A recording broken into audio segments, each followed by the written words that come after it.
কিছুক্ষণ পর বঙ্গভবন ছেড়ে গুলশানের নিজ বাড়িতে উঠছেন মোহাম্মদ শাহাবুদ্দিন। এই মুহূর্তে বঙ্গভবন এলাকায় আছেন সহকর্মী মুরসালিন হক জুনায়েদ এবং গুলশানে আছেন সানভীর রুপল। সরাসরি প্রথমে যাচ্ছি মুরসালিনের কাছে।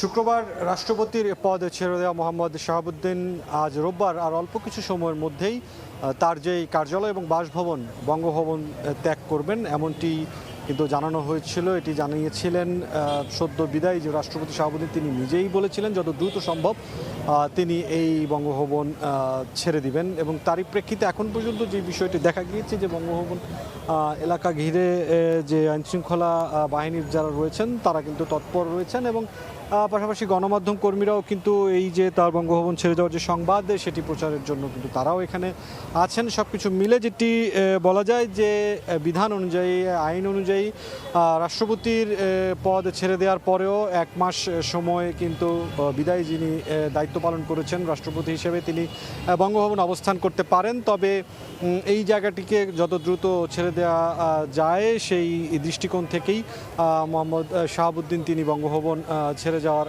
কথা কিন্তু ইতিপূর্বেই জানিয়েছিলেন। গেল শুক্রবার বিকেলে স্পিকার হাফিজউদ্দিন আহমদের কাছে পদত্যাগপত্র জমা দেন মোহাম্মদ শাহাবুদ্দিন এবং তার পরপরই আসলে সংবাদ সম্মেলনের মাধ্যমে বিষয়টি আনুষ্ঠানিকভাবে জানানো হয়। পাশাপাশি ভারপ্রাপ্ত রাষ্ট্রপতি হিসেবে স্পিকার হিসেবে যিনি দায়িত্ব পালন করছিলেন মোহাম্মদ হাফিজউদ্দিন আহমদ, তিনি ভারপ্রাপ্ত রাষ্ট্রপতির দায়িত্ব পালন করেন। এখন যেই বিষয়টি রয়েছে যে বঙ্গভবনে রাষ্ট্রপতির কার্যালয়ে রাষ্ট্রপতির দায়িত্ব পালন করবেন, পাশাপাশি বিদায়ী যে রাষ্ট্রপতি তিনি বঙ্গভবন ছেড়ে যে এলাকাটিতে যাবেন গুলশান, সেখানে রয়েছেন আমাদের আরেক সহকর্মী সানভীর রুপল। আমরা তার কাছ থেকে সেখানকার অবস্থা জেনে নিব। দেশের 22তম রাষ্ট্রপতি মোহাম্মদ শাহাবুদ্দিন এর মধ্যে তিনি পদত্যাগপত্র জমা দিয়েছেন, যার ফলে এখন তিনি বঙ্গভবন ছাড়বেন এবং আজকেই বঙ্গভবন ছাড়বেন এবং গুলশানের 123 নম্বর রোডের 41 নম্বর বাড়ির এই গ্রিন ভিলা নামে এই বাড়িটিতে তিনি উঠবেন এবং তিনি রাষ্ট্রপতি হওয়ার আগে এই বাড়িতেই তিনি থাকতেন এবং এই বাড়ির 5 তলায় তিনি এখানে থাকবেন।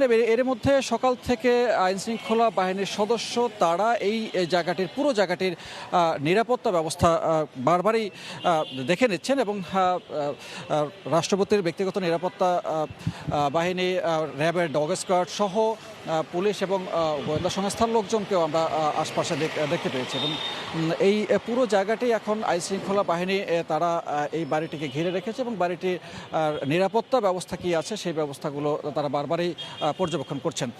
কিছুক্ষণ পরে রাষ্ট্রপতি মোহাম্মদ শাহাবুদ্দিনের বঙ্গভবন ছেড়ে এখানে আসার কথা রয়েছে এবং এখানে আসার পরে তিনি এখানে অবস্থান নেবেন এবং কে হবেন পরবর্তী রাষ্ট্রপতি সেই নিয়ে এখনও পর্যন্ত গুঞ্জন, সেটি হয়তো সংবিধানের ধারা অনুযায়ী 90 দিনের মধ্যেই নিষ্পত্তি হবে। এর মধ্যে নানান রকমের আলোচনা হচ্ছে এবং বিভিন্ন জনের নামও এসছে।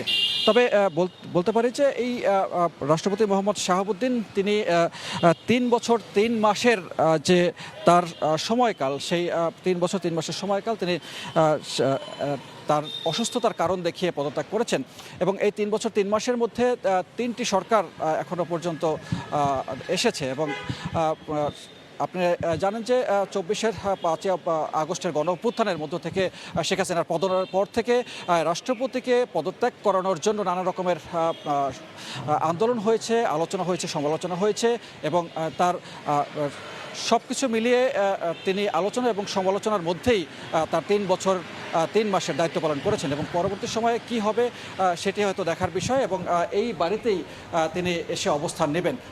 এই হচ্ছে এখন পর্যন্ত গুলশানের গ্রিন ভিলার সামনে থেকে সবশেষ তথ্য।